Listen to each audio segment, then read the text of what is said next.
Just as you should fully acquaint yourself with the English language if you wish to be a writer of any description, if you should find yourself writing for the screen, whether that be cinema or television, I would advise that you acquaint yourself with cinematic language.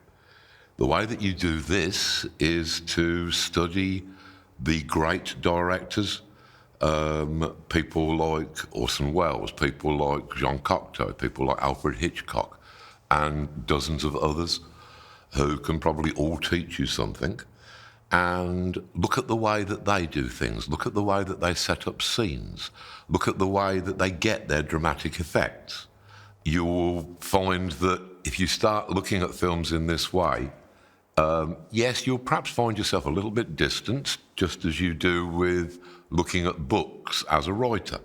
But you will also find that you're noticing a lot of things that you didn't notice before.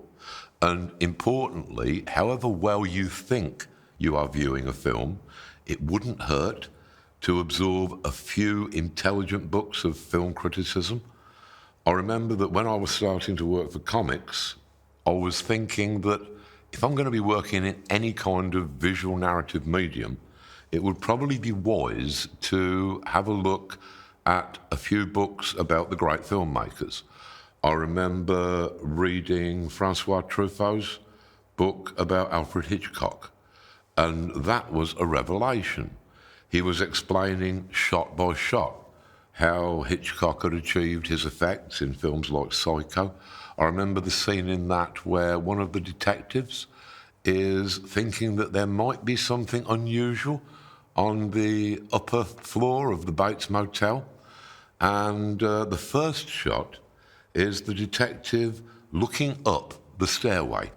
And it's a low-angled shot looking up, which means that what you are looking up at is placed in a position of power.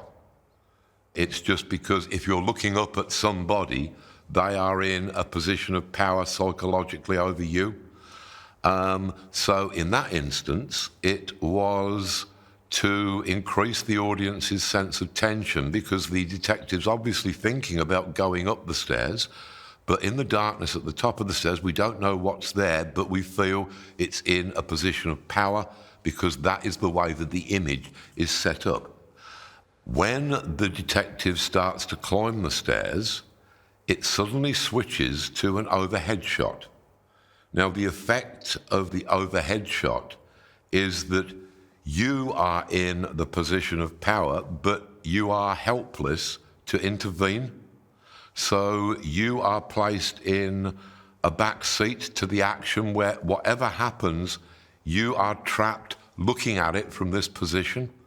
That is the exact point at which the apparently crazy old lady that we later find to be Norman Bates himself comes running out of the landing and stabs the detective to death while we look on helplessly. This is a way that the angle at which you look at something will affect the psychological mood of the shot. This is something that I've learned a great deal about when it came to writing for comics, because, it's the same principles. Every angle has got a certain psychological meaning, even if it's a fairly neutral one.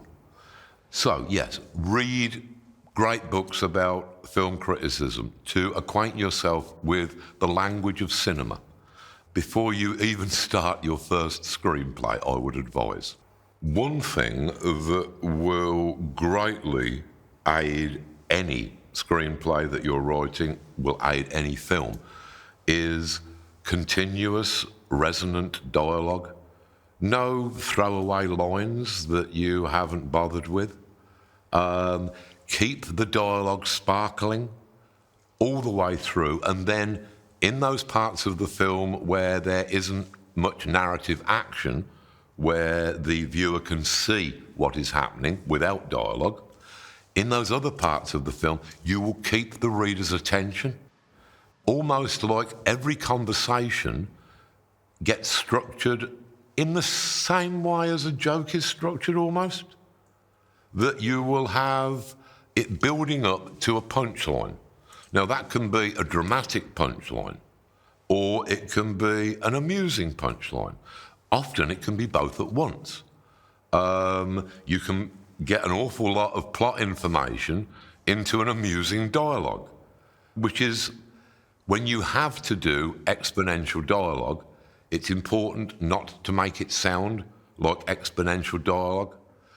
Never have one character say to another, "As you know," and then explain the plot of the film.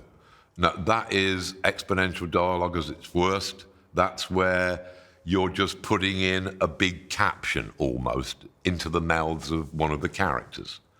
So you will have to explain plot points, but always do it in a memorably amusing way or a memorably dramatic way, so that you don't waste any of the opportunities that a line would offer you.